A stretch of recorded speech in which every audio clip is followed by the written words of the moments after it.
Today's episode is brought to you by the Western Extension Risk Management Education Center, USDA NIFA, and the University of Hawaii College of Tropical Agriculture and Human Resources, and the Livestock Extension Group. Aloha, and welcome everyone to the Livestock Wala'au, a podcast aimed to provide educational support, information, guidance, and outreach to our livestock stakeholders in Hawaii. We are your hosts, Mele Oshiro and Shannon Sand. And today we're going to be talking about small ruminant parasite management with Susan Schoenian. Thank you so much, Susan, for joining us today. And Susan is a sheep and goat specialist who's recently retired. Congratulations on your retirement from University of Maryland's Western Maryland Research and Education Center. Is that correct? Yep, that's it. Yeah, and she's also a member of the American Consortium for Small Ruminant Parasite Control, and also has her own flock of sheep on her farm, Badlands. I love that name. Thank you so much for joining us today. Really appreciate you taking the time out. So thanks for the invitation.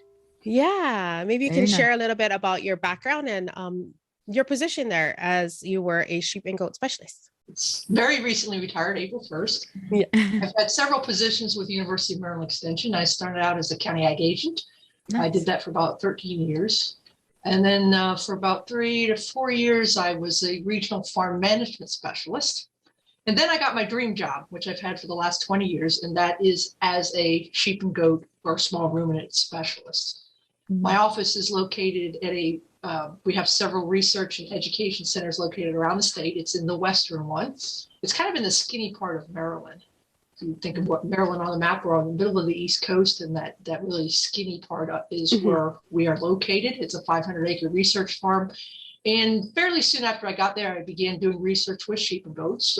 We spent most of the time actually with goats. We did a meat goat performance test, and we were really focusing on trying to identify bucks, meat goat bucks, that could handle parasites. Both tolerate them from a deworming standpoint, but also be low egg shedders, because those are actually two different things. Yeah.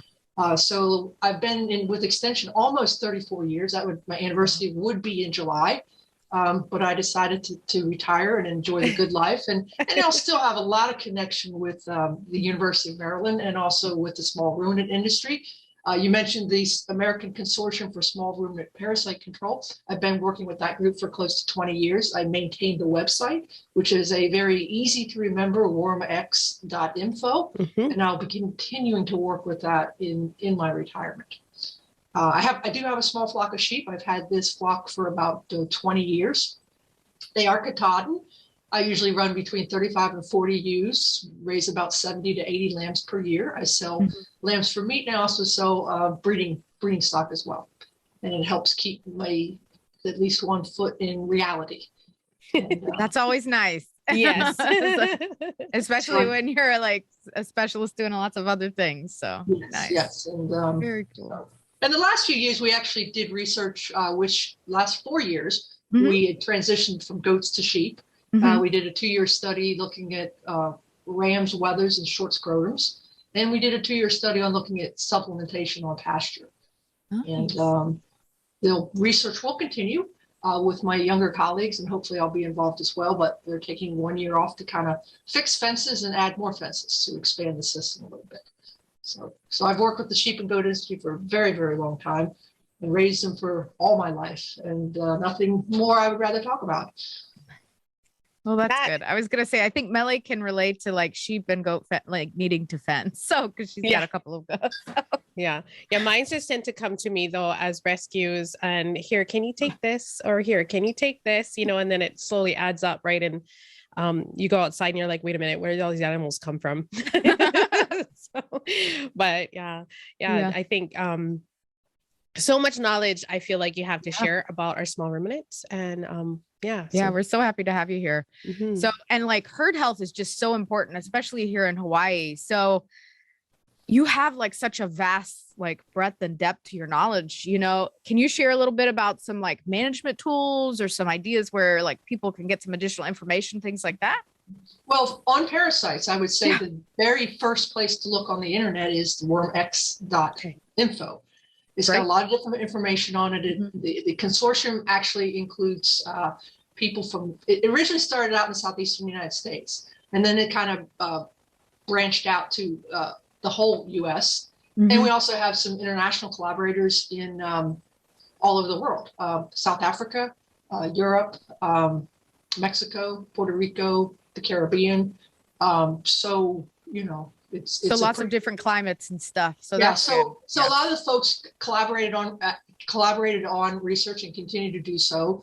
Of course, I'm involved more on the extension side, and the website is a big part of that. But we're expanding that all the time with fact sheets. We did a fact sheet series on best management practices to control parasites in small ruminants. Nice. You know, covering everything from pasture to genetics to targeted selective treatment, things I'll probably talk about in this interview. And we just started a new fact sheet series where, what about those other worms? I mean, we focus on barber pole worm and coccidia as we should. But when can those other worms be a problem? And so we've created a fact sheet series on, you know, things like tapeworms. You know, that's probably one of the more popular ones, but just some of the other ones, whipworms, you know, Teledrossagia, things like that. We started fact sheets. We have also started to translate some of our materials. Oh, that's awesome. Really good. Spanish. We've recently added some consortium members that come from Spanish-speaking countries, so we feel like we can do that in-house. Yeah. So we're translating we've done some infographics. We've done, and we're doing some of the fact sheet series, and we're probably going to do some videos as well. In fact, YouTube videos we only started about a year ago, and I think we've only got 2 up so far. But we're just trying to be kind of a one place to look for information about parasites with consistent information that's backed up by research. Right. Because one of the challenging things with small ruminants, particularly with goats, is there's a lot of information out there that has no support. You know, it's not been proven to be true, but somebody says it, then somebody else says it, and it just kind of becomes truth. And of course, that's how the internet and social media work. Yeah, I was gonna say, I think that's a lot of life anymore, unfortunately. Yeah. So we try to be very consistent in what we do. And one of the things that the group did at the very beginning, actually before I was involved, is their connection with South Africa, which is where the farmacia system was developed. And also the 3-point check. I'm sorry, not 3, 5. Right. Both of those, which we teach here. I've been teaching farmacia for probably close to 20 years. And there's still a need because we have new producers. We have people always need, what else is happening, what's new. So that's a big part. We encourage all of our producers to take a farmacia training. Before COVID, there were lots of in-person workshops. Yep. And we're moving back towards those, obviously. But we also have a couple of online options. You can get farmacia certified online. And speaking of Spanish, bringing that back, that is soon to be released, a Spanish version of the farmacia training. The University of Rhode Island, which is part of our consortium, they are doing that. They have had an online training for a number of years, and the Spanish one will be something new to offer the industry. So we like to think that the consortium can provide most of the information that you need regarding parasites in small ruminants. But parasites are a problem that requires critical thinking. I mean, you want to read stuff and you want to listen to people, even your neighbor.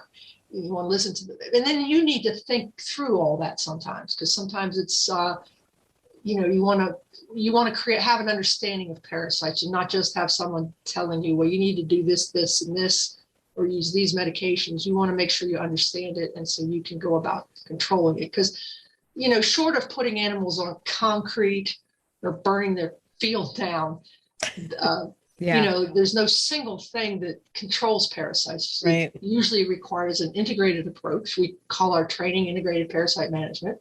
It requires lots of different things, and we like to think that the medications, which we call anthelmintics, or most of us call dewormers, we like to think of them as a last resort.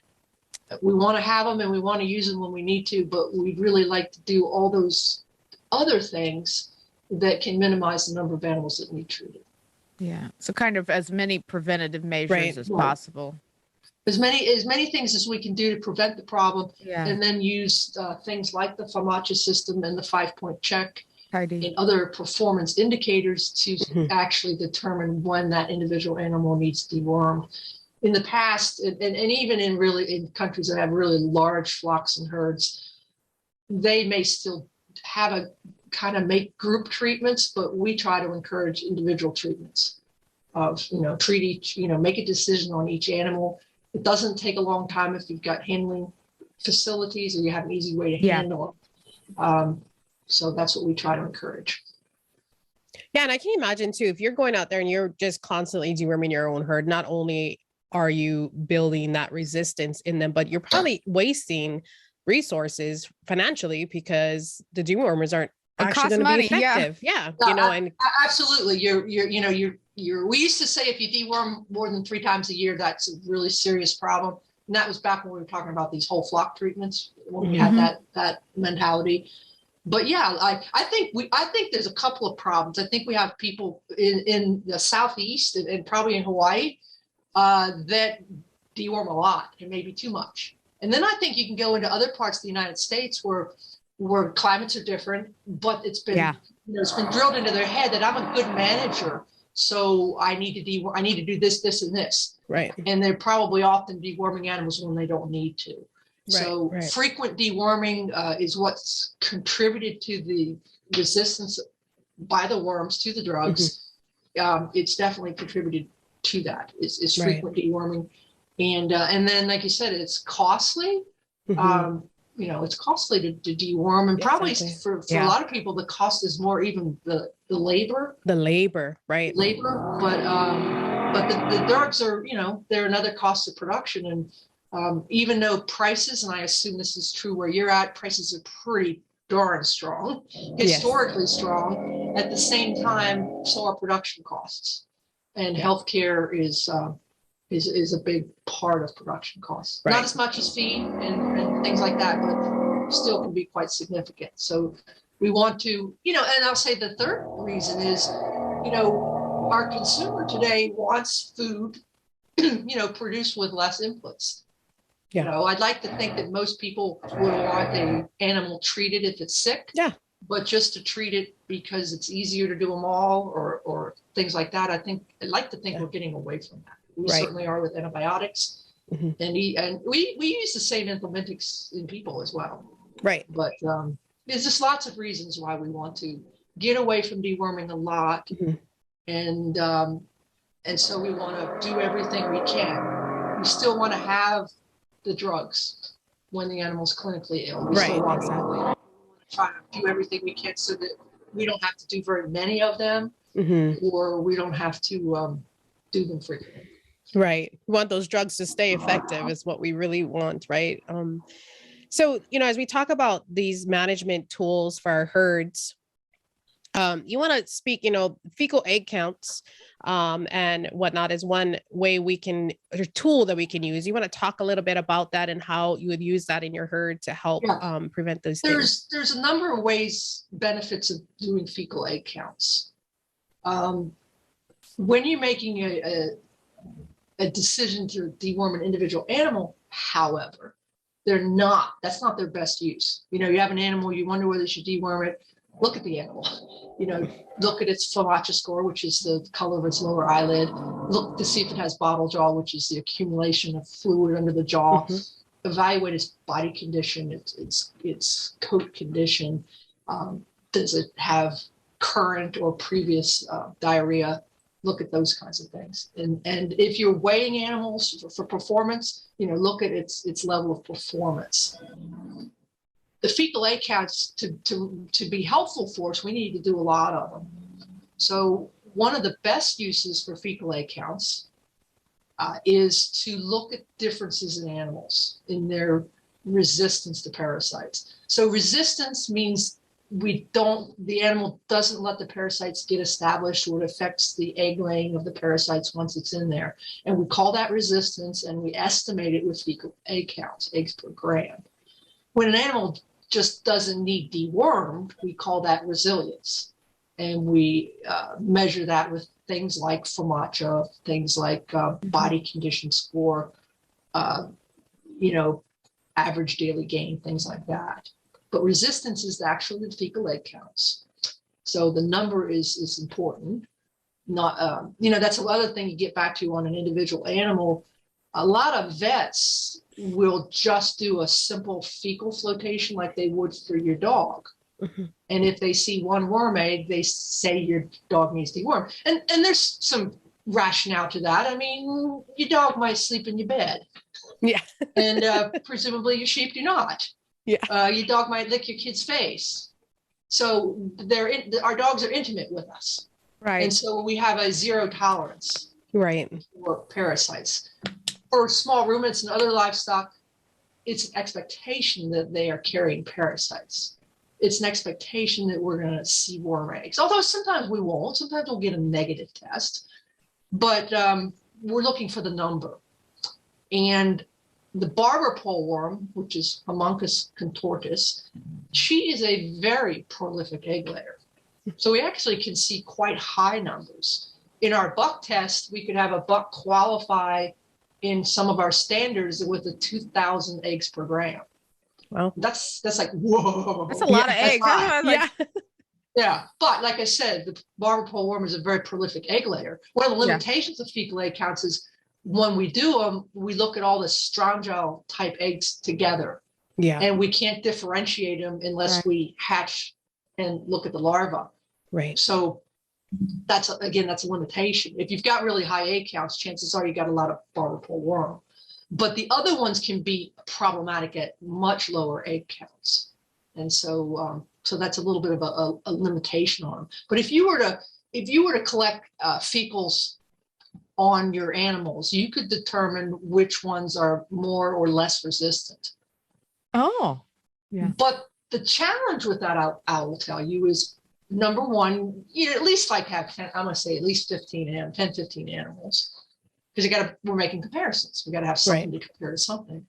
You need to have a sufficient challenge. So you need those 2,000. You need those 4,000 eggs per gram. Because you need at least 500, preferably more, eggs per gram average for the whole flock or herd. And you need probably a difference of at least 1,500. So 0 to 1,500, 1,500 to 3,000. And of course, the wider they are, as in all genetic selection, you can't make progress if everybody's similar. Right, like if all you use had singles, you can't select on reproductive rate. So we need some differences in fecal egg counts, and we need sufficient challenge. And in order to get that, sometimes you can't do what you'd like to do to prevent parasites because you need them to have them. And we all know that lambs and kids can be pretty vulnerable too. Mm-hmm. But that's what you do. You can compare them. There are estimated breeding values for parasites. That's relatively new, but it involves the same thing. It involves collecting fecal egg counts from individuals. And, that's pretty powerful. Another use of fecal egg counts, just as important, is to determine whether the dewormer works. Mm-hmm. And if you did it in an individual animal before and after fecal egg count, you could determine whether that individual treatment was effective. So the lamb had 5,000 eggs per gram, and you treated it, and it had, I'm doing my math right, 250. I think that would be like a almost 98% reduction, and that would be considered an effective drug. The drugs need to kill at least 95% of the eggs, reduction in the egg count, for that to be considered a dewormer without much resistance. As that number goes below 95, obviously you're getting higher and higher levels of resistance. Mm-hmm. If the dewormer kills 80% of the worms, that's probably going to help that health of that animal. Mm-hmm. But that's a significant amount of resistance. And we can use the fecal egg counts to do that instead of doing a couple of animals, but again, at least 10 to 15. And again, there's got to be at least 500 eggs per gram in order to do that. There is another way to do it. It's called a drench-right test. Previously, it was available at the University of Georgia. And now the test, I don't know if it's available right now, but will be at Louisiana State University. Right. And for that one, you can collect just one fecal sample from, again, 10, 15 animals, and you pull that sample. And from that single sample, they will calculate an egg count. They'll identify the percent of the different types of worms. So you'll find out what percent is the barber pole worm. And then they'll use the larva to test for the effectiveness of all the dewormers at one time. So we basically we have 3 groups of dewormers, but we kind of almost say 4. We have the benzimidazoles, which are the white dewormers, which is Safeguard and Valbazen. Within the macrocyclic lactones, we have the avermectins, which is ivermectin and Dectamax. And then Cydectin is in a slightly, what I call a subgroup of that. Right. And then the third group is where we lump in levamisole, which is sold under the name of prohibited or Levamed. And then there's a couple of, there's the Marantel product that's approved for goats, and then the Strongid, which is not approved for either, but is in that group. So we look at those 4 different, they tell you the effectiveness of the drugs, of those 4 different drugs when they do that test. So looking at differences in animals and looking at resistance. And obviously, if you just, pulled samples from animals, not even worrying about which one, you're going to get some idea of what's happening on the pasture. So if you get a pooled sample, and you can do the testing for resistance with a pooled sample as well. And there's specific protocol for doing that in terms of how much sample you put into the pooled sample, but you can do it for that too. And so, like I said, you could pull a pooled sample, and if your egg counts are pretty high, you could maybe that's going to help you make a decision in terms of pasture rotation and that sort of thing. Right. So those are the primary 3 things: testing for resistance, looking at genetic differences, and evaluating pasture management. On the individual animal, I call it an extra piece of information.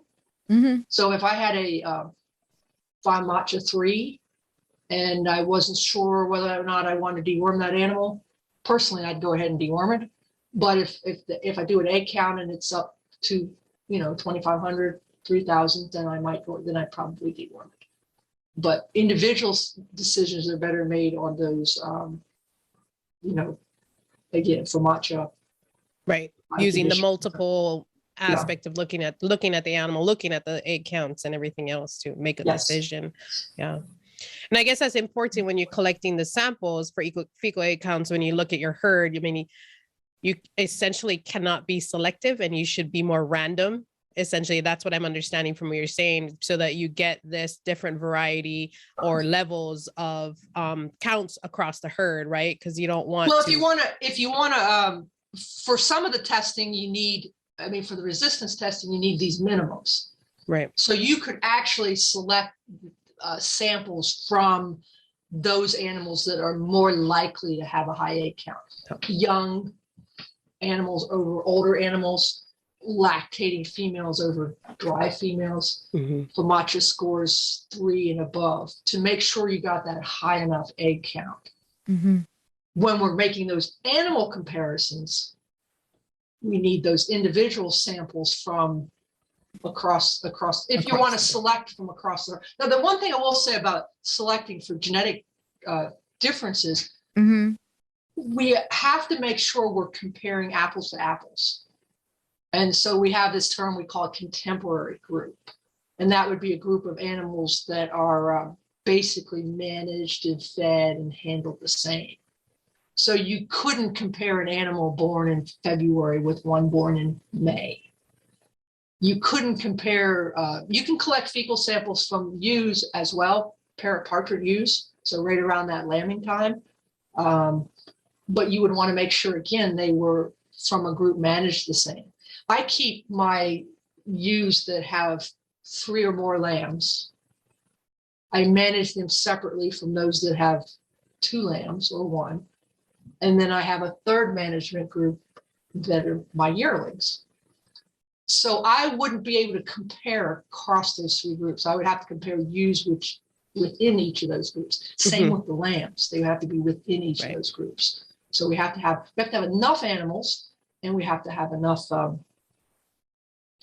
have to have enough differences. I mean, differences, but the animals have to be managed the same. When we did our buck test, it basically goes with the assumption that once the bucks, or it could be rams as well, once they get to that central location, they're kind of a contemporary group. We can't control what happened to them before, but once they get there, we can kind of level the playing field by deworming them with 3 different medications. And then whatever differences we see during the test, we attribute to genetics instead of environment. Is it perfect? No, but it is definitely a step in the right direction towards identifying animals that are more resistant. And a lot of people think that selection is probably the best way to go in the long run, because it's a permanent change. You know, your rainfall is going to vary from year to year. Your forage quality is going to vary from year to year. Your breed, it just varies. Whereas genetics is a permanent change. So, and we can do it with any breed or any population of animals. Right. Well, you talked about resistance and whatnot, and another term that I think comes up sometimes when you start talking about those things is refugia. You want to talk a little bit about that and kind of you'll read things that'll say like refugia based strategies. Right. So refugia are basically the worms within our system, whether they're in the animal or out there on pasture, that have not been exposed to the dewormer. So they're in refuge. Because if you think about it, if you deworm everybody in a group, put them out on a clean pasture, and those used to be the recommendations. Treat and move, we treat everybody. The only worms that are going to be deposited on that clean pasture are now resistant worms to whatever drug treatment you gave them. That's not good. So that means who's grazing that pasture is going to only ingest worms that are resistant to the drug therapy. So we want more refugio. So let's say I deworm half of them. Half of them will deposit eggs that are resistant to that treatment, and the other half will not. So you've got a mixture of parasites. It's almost like you got to breed sheep and goats, and now we got to breed worms. So we want to reduce, we always want to reduce the amount of larvae on the pasture. And we want to reduce particularly that which is resistant to the drugs. So that's where the term refugia came up. Is and like I said, that exists. So if you don't deworm an animal, it's going to have parasites in refuge. So as much as we can do, parasites is a number game. As much as we can do to keep the larva numbers down, and that's what a lot of strategies are aimed at. The new biowarma, which is a fungus that you feed the animal. The whole purpose of that product is it doesn't affect the worms inside the animal. It kills the larva on pasture. And so as you feed it over time, it's going to reduce the level of infection. And, so that's what a lot of things are aimed at is reducing the amount of larvae. And it will kill the larvae of the worms that are resistant to all the dewormers. It doesn't care. And so that's a relatively new strategy. It's that producers can consider. I think it's off the market right now just because of supply issues, which is a lot of things that are going on right now, but it's something that producers can look into. Yeah, I've heard of biowarma. I'm not too sure. The last I heard, I don't know if folks were able to get it yet here, even in Hawaii. I think it was still fairly new, but I've like to learn more. It's been around for a couple of years, and Premier in Iowa is the primary seller of it. But nobody can get it right now. I think they're having trouble getting the spores. And I've heard from our consortium that perhaps this summer. And So that's the strategy again for keeping the pastures clean, cleaning up the pastures. Right. Yeah. Well, I think here, you mentioned a little bit about coccidia, which is another parasite that does impact our herds, especially here in Hawaii. Is another big thing. You want to talk a little bit about what coccidiosis is and how? Yeah, I mean, there's just the two twin devils, the barber pole worm and coccidia. There are other parasites, but they generally speaking tend to be more unusual circumstances where they're a problem. So coccidia can be just as big a problem as the barber pole worm. And on some farms, it can be the biggest problem. Mm-hmm. We tend to think of coccidiosis as a problem in just confinement, where animals are close together. But it can occur on pasture as well, especially with intensive grazing type situations. Mm-hmm. Whereas the barber pole worm is pretty much a pasture problem. If the animals are raised in barns, in dry lot, it tends not to be a problem. They're quite different parasites. Barber pole worm is obviously a worm. You can actually, it's the biggest of the worms. Then you can actually see it in the animal. The only parasite usually you can see are tapeworms in the feces. Right. The rest, but if you cut an animal open, the barber pole worm is fairly large. Yeah. It's in the outer mason, you can see them. Well, coccidia are microscopic. They are a single cell protozoan parasite, kind of in the same group as things like Cryptosporidium and Giardia. Mm-hmm. So, and when you look, you can't see them inside the animal. You see the damage that they have caused to the intestines. They are an intestinal parasite. Barber pole worm is abomasum, stomach. Some of the other worms can affect the intestines, but coccidia is definitely intestines. It affects the ability of that animal to absorb nutrients. So it can be the damage to the lining of the intestines can be permanent. I often think that sometimes when we get these runts that just don't do anything, that it may be that they, you saved, they lived through coccidia, but it did a significant amount of damage. Mm-hmm. And where the barber pole worm's primary symptom is that anemia, the paleness of the lower eyelid, or the paleness of the gums or the vulva, or bottle jaw. Coccidia is scours, diarrhea, most of the time, and a lot of times, and it's nasty diarrhea. Yeah. It could have, it's yucky, and it could have mucus in it. It could have some blood in it. But or you could just have animals that you look at them, they got stuff on their tail, they got stuff on their hocks. Last year we had an outbreak of coccidiosis in our research lambs on pasture. Oh wow! And I said this was something. They had poop on their testicles. That's just how much scouring that they had done. Oh. So that's a big difference. Coccidia can cause anemia, but it's usually, like I said, we usually associate it with scours and diarrhea. They do develop immunity to coccidia earlier than the barber pole worm, but in circumstances, the exposure simply overwhelms that young immune system. The adult animals, particularly sheep, are largely immune to coccidia. Maybe goats less so.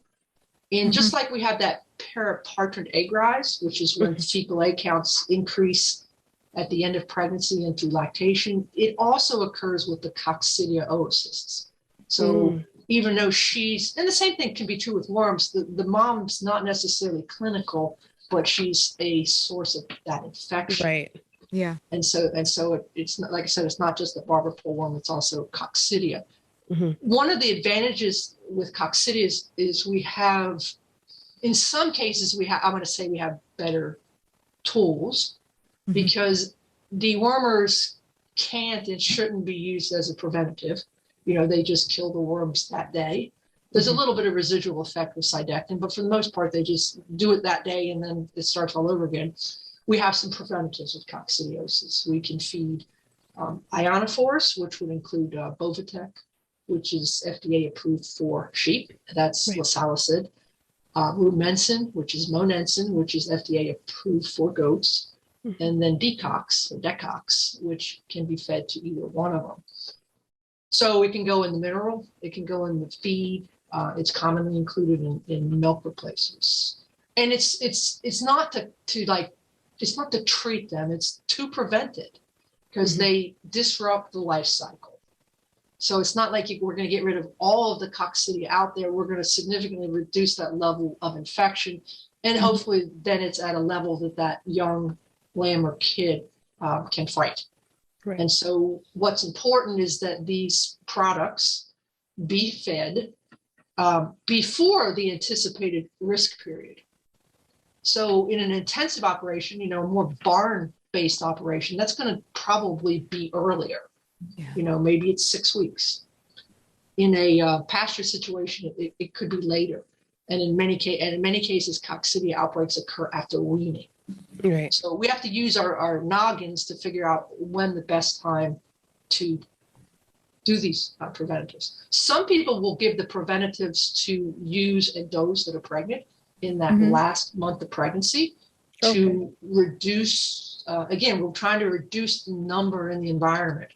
We don't 100% eliminate stuff. It's trying to keep the levels at trying to keep it at a low level. Right. Low level. So some people will do that to try to, to try to keep that level low. The other important thing for them to work is, and this is real challenging, is are they consuming enough of that product? That can be real challenging because if you do creep feed, how much are they eating? Are they eating enough? Yeah. Same thing with free choice minerals. These products were really meant, I think, more for feedlot type use, where you control everything they're eating and you put the right amount in. So it's a little bit of a hit and miss, but at least it's a preventative. You can use Corid, which is Amprolium, which you can put in the water. That one has, I don't know if they're officially documented, but there are some resistance issues with that product. If you use too much of the product, there's been some issues with polio. Also it is not FDA approved for sheep and goats. You can usually buy it from a farm store, but technically you should be working with a vet. Sulfa drugs, antibiotics are what's typically used to treat coccidia along with Corid. Also not FDA approved for sheep and also not available over the counter. When the veterinary feed directive came out a few years ago, besides putting rules on feeding antibiotics in the feed, it transitioned all the antibiotics that we provide in the water to prescription. So you'd have to get that through your vet. So those drugs are used more for treatment. If the animals are, not real clinical, you can usually put it in the drinking water. But if animals are clinical, you need to catch those rascals up at least 3 days in a row and individually dose them. Yeah. There are other products available in other countries, but we don't really have legal access to them. Right. It's a shame because they're individual treatments. And there is a natural, they are always looking for natural control. Sericea lespedeza, which is a warm season legume, has been shown to reduce egg or oocyst counts and reduce the clinical signs of coccidia. Just like the medications, it needs to be fed ahead of the risk period. And they're always looking at stuff. I mean, I've read a lot of different stuff, and this goes true with worms too, is we're trying to, the research community and producers are trying to find, when we can, natural things that will work. And maybe one day we'll have some of that. Biowormer is completely natural, but it's not a dewormer. It's more of a pasture treatment, if you will. People always ask, what can I treat my pasture with? And of course, I jokingly say cement or fire. But, they did a little bit of work with liquid nitrogen, but I think biowormer has kind of become the best opportunity for us to reduce the level of infectivity. Of course, just plain resting pastures will do the same thing. And, people have to figure out the best way to do it. By warmer comes with a cost. And putting them in dry lot comes with a cost. So everybody has to figure those things out on their own. Right. Yeah. Yeah. I guess that was another question I was going to ask, because majority of our small ruminant flocks and herds here in Hawaii are pasture managed, so they're always outside. They don't typically go into barns. I mean, some folks have small ones, but majority of them are in pasture. And I think that's where you start to see more of issues with parasites in the herds when the pastures are not managed properly. And essentially they just get overgrazed or something like that. Do you want to touch a little bit about how that impacts their parasite load in the animals? We always got to remember that if you look at, again, let's use our barber pole worm and coccidia. Barber pole worm is a worm. They get infected when they poop. The eggs are in the poop. The eggs hatch, assuming the environment is good. And I have a feeling your environment is most excellent. Yeah, we have a great one here. Yeah. And then they go through a few molts and they become third stage larvae. That is what the sheep or goat ingests. And most of the larva is found in the first couple of inches of vegetation. So the shorter we graze our pastures, the higher probability that they're going to ingest larvae. Mm-hmm. Coccidia is basically they ingest feces. So while they can do that on pasture, they're more likely to in the barn, or in the dry lot, or mama's getting a dirty udder because it's messy in the barn and the little kid latches on to that teat. So, so we can create that circumstance on pasture too, but it's definitely more common in confinement.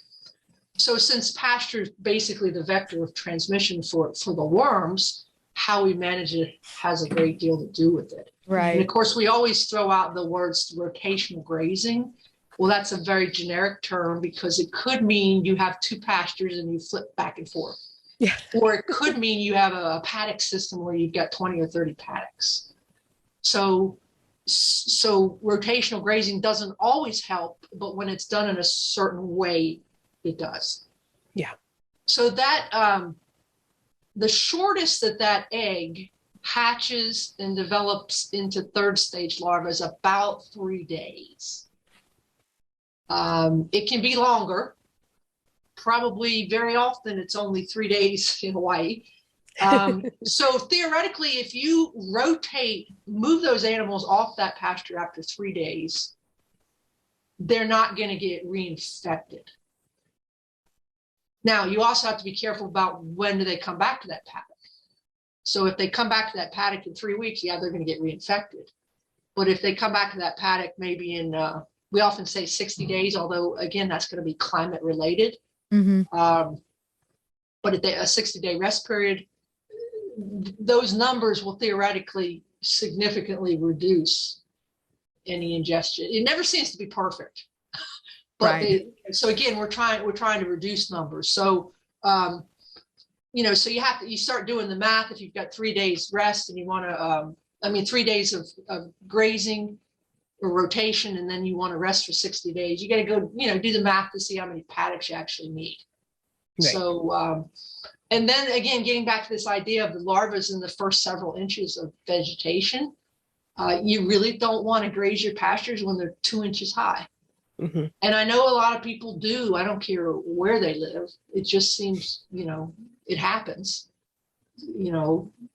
for whatever reasons it happens. So a lot of times you can you can reduce your parasite problems if you reduce your herd. Sell half of them.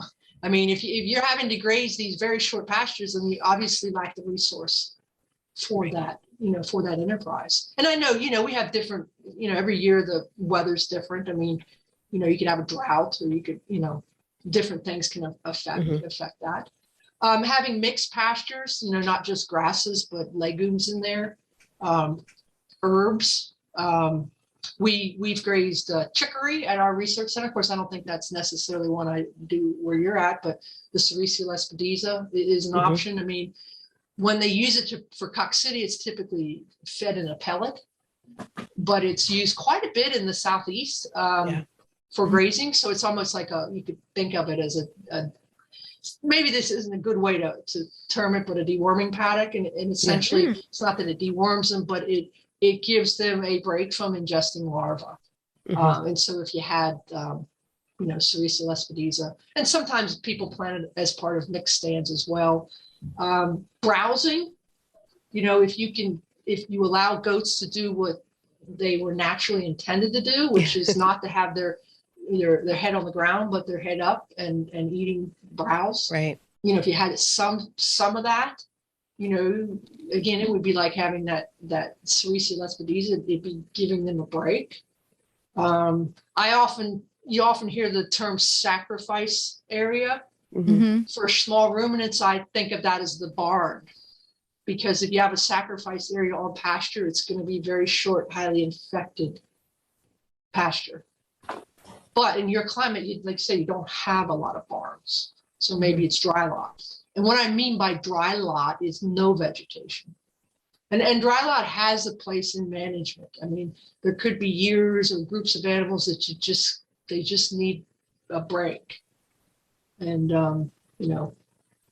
and I've done a lot of traveling into the Caribbean, and a lot of their animals are, of course, every place is different, but a lot of their animals are in either dry lot or some type of shelter, or they're let out only during the day, or they're locked in at night, and that sort of thing.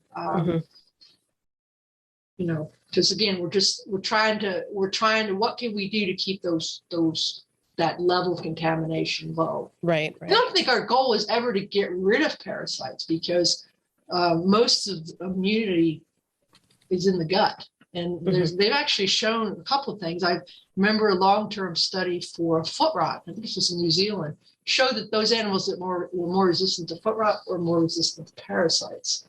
And right now, West Virginia University has been doing research with sheep to see if the ones that have, the better EBVs for parasite resistance, meaning the low egg counts, they're finding that they also, it's kind of preliminary, but they have a higher survival. Well, so parasites are part of small ruminant enterprises. We just need to manage them at a level that the animals can handle. And the other thing is focus on the animals that are most susceptible, which are young lambs and kids less than 6 months of age, and that pair partridge female, and especially when she's got multiple births, right?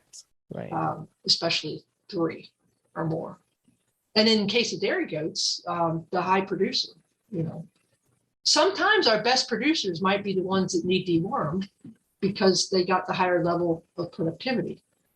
So again, when you're making some comparisons, don't discount a triplet because it's expected to have a higher egg count, and don't discount a female because she's raising 3 babies or 2, depending on what's high with your resources. Well, thank you so much, Susan. I've learned a lot. And whatnot. So, I'm sure there's more things that we'll probably just have to bring you back for another episode, so we can. Well, I'd be happy to come to Hawaii.